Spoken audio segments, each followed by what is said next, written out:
এবার জামাতের শিকার শাকিব খান। সামাজিক যোগাযোগ মাধ্যমে একটি ফটো কার্ড ছড়িয়ে পড়েছে বুলেটের গতিতে। সেই কার্ডে দেখা যাচ্ছে ঢাকায় চলচ্চিত্রের শীর্ষ নেতা শাকিব খান জামাতের পক্ষে ভোট চাইছেন বলা হচ্ছে।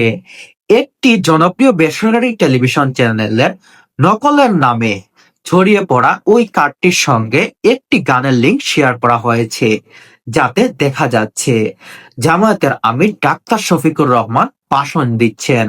তার পাশে দাঁড়িয়ে রয়েছেন বাংলাদেশের মেগাস্টার শাকিব খান।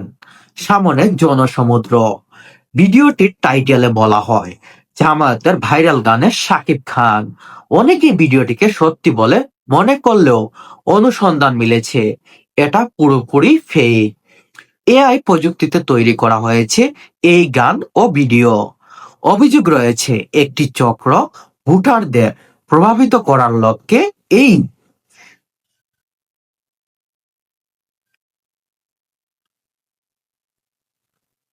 এই ভুয়া ভিডিও তৈরি করে প্রচারণা করছে।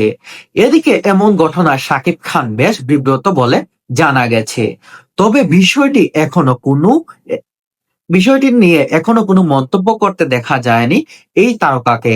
জানা গেছে তিনি বিষয়টা নিয়ে দ্রুতই তার প্রতিক্রিয়া ভক্তদের সামনে উল্লেখ করবেন।